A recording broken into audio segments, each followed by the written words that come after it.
السلام عليكم ورحمة الله وبركاته حبيباتي. هنجهز مع بعض النهاردة سفرة بسيطة وسهلة جدا. مش مكلفة. الأيام اللي جاية دي عايزين تعملوا الكحك والبسكوت، وبنظبط كده أي وصفات أو أي أكلات تكون سريعة وفي نفس الوقت مغذية. تعالوا مع بعض النهاردة نعمل سفرة بسيطة وسهلة وكمان يكون طعمها حلو. هعمل معاكم النهاردة عجة خطيرة جدا، وهنعمل شوربة عدس. مش العدس اللي بالشعرية اللي احنا بنعمل له العيش المحمص الفتة، لا، شوربة عدس. يلا بينا نبدأ المكونات. بصوا، ده العدس بتاعي اتغسل واتصفى كويس، حطيت له المية. تعالوا بقى اوريكم الشوربة انا بحط لها ايه. جزر وطماطم وبصل، ورق لوري وحبهان. تمام، وهسيب كل ده يغلي لحد ما يستوي كويس جدا على النار. شوربة العدس ما بيتحط لهاش البصل المتكرمل المتقلي، ولا بيتحط لها شعرية. تمام، تعالوا بقى نعمل العجة الخطيرة بتاعتنا. قطعت بصلاية كبيرة جوليان في 4 أو 5 معالق زيت. الزيت اللي أنا بحطه هنا هوت على حسب الكمية بتاعة العجة، مش على حسب تحمير البصل، لأن ده هياخد المكونات كلها بتاعة العجة. تمام، عقبال يتفك بس من بعضه كده، وبعد كده هقوم منزله عليه على طول الجزر. انا مش عايزاه لا يدبل ولا ياخد لون ولا يكرمل ولا اي حاجه من الحاجات دي كلها. رشه بسيطه بس من الفلفل الاسود هيفك كل البصل من بعضه، كمان هيدي ريحه حلوه قوي. هنزل عليه الجزر المبشور بتاعي. وصفة العجة دي خطيرة جدا، حاطين فيها اكتر من نوع من الخضار وطعمها جميل جدا. انت لو حابة انك تضيفي خضار تاني غير اللي انا حطاه تقدري طبعا. هتديكي نفس القيمة الغذائية، لكن الطعم هيكون مختلف.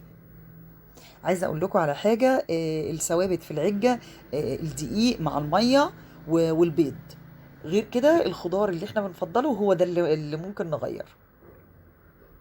مجرد ما البصل والجزر خدوا ودوا مع بعض كده على النار، خلاص انا هنزل عليهم مشروم من اللي انا حافظاه، وهسيبه لحد ما يفك معاهم براحته.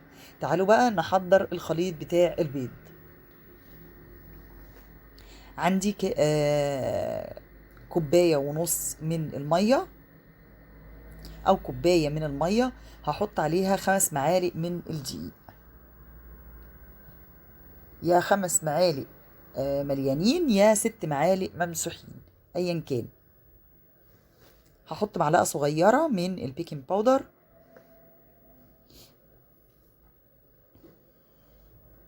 كل معلقة دقيق بتاخد بيضة، عشان نبقى متفقين على الموضوع ده. هحط بابريكا، التوابل اللي انت بتفضليها في قلب العجة حطيها. انا هنا حطيت بابريكا وحطيت فلفل اسود، وهحط كمان ملح، حطيت كاري بيدي طعم حلو جدا للبيض. وهقلب كل ده مع الدقيق في المية. انا كل ده لسه ما نزلتش البيض، لازم احل الدقيق الاول بالمية واشوف اذا كان في اي تكتلات تخرج وتتفك في قلب المية، والتوابل كمان تدوب، لان البيض بيبقى فيه لزوجة فما بينفعش يفك لا تكتلات المي الدقيق ولا حتى يدوب التوابل. حطيت الملح بتاعي كويس جدا، وبعد كده انزل البيض بتاعي. الفرن بيكون محقق درجة الحرارة اللي هدخل عليها العجة بتتعمل معاملة البيض بالظبط، هي دقيق وبيض وسايل مية بديل اللبن، فطبعا بتعمليها معاملة الكيك بالظبط. رشة فلفل اسود بس عشان البيض، وبعد كده هبتدي اقلب البيض كله. البصل والجزر اللي احنا عملناه في الاول ما ينفعش ينزل وهو سخن على البيض، علشان خاطر البيض ما يستويش مننا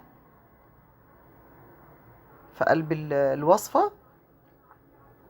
فبستنى عليه لما يهدى شوية، وبعد كده اضيفه بالزيت بتاعه بكل حاجته على البيض والدقيق. احلى وصفة عجة تقدروا انكم تعملوها وتاكلوها، مليانة خضار وطعمها خطير وجميلة جدا. طبعا انا عندي فلفل، وعندي دلوقتي خضرة، وممكن كمان احط بروكلي غير الحاجات اللي احنا عملناها. اهو فلفل رومي وبروكلي، شوية بقدونس حلوين كده. عشان كده بقولك العجة دي من الحاجات اللي يعني ايه بتجذب الخضار. اي نوع خضار انت حابة انك تعمليه او تأكليه للولاد تقدري تحطيه في قلب العجة. ارفع بقى الويسك وابتدي اقلب بمعلقة، وبعد كده انزل البصل والجزر بالمشروم. الصينية اللي انا بدخلها الفرن برضو بتكون واخدة مسحة من الزيت زيها زي الكيكة بالظبط. لو مكملين معايا الوصفة لحد دلوقتي اشتركوا في القناة وفعلوا الجرس عشان توصل لكم كل الوصفات الجديدة ان شاء الله. من اول الاسبوع هنبتدي نعمل مع بعض حاجات العيد.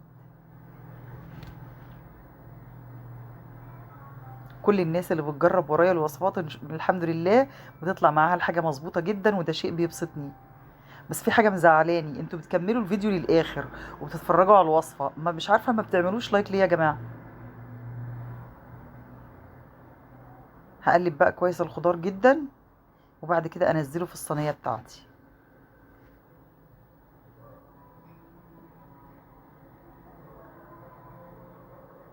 احلى عجة ممكن تاكلوها العجة اللي بيبقى محطوط فيها كمية خضار ملونة وشكلها بيبقى يفرح كده. هحط بقى كل ده في قلب الصينية، وهندخلها الفرن على درجة حرارة 180. هتقعد تقريبا تلت ساعة. هنزل بقى كل الخليط كده، وزي ما قلت لكم الفرن محقق درجة الحرارة بتاعته كأني بتعامل مع الكيك بالظبط عشان تطلع معاكي هشة وتكون كويسة. وبعدين البيكنج باودر مع البيض ما تقلقوش بكمية الخضار دي، هيخليها منفوشة من جوه، يعني ما تبقاش مكتومة معاكي. هتقعد بالظبط تلت ساعة على الرف الأوسط.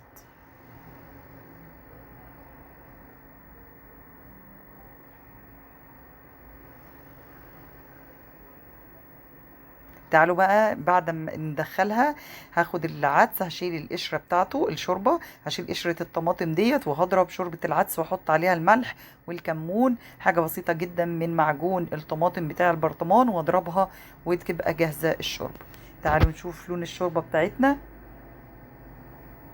لونها حلو جدا، طعمها كمان كان خطير وقوامها حلو. وادي العجة بعد ما استوت. فطار بسيط وسهل جدا، ما شاء الله عليها هشة وحلوة جدا.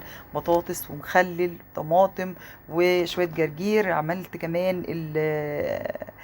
العيش المحمص اللي في قلب الفرن. فطار بسيط وسهل جدا، اتمنى ان هو يعجبكم. اشوفكم بخير وفي وصفة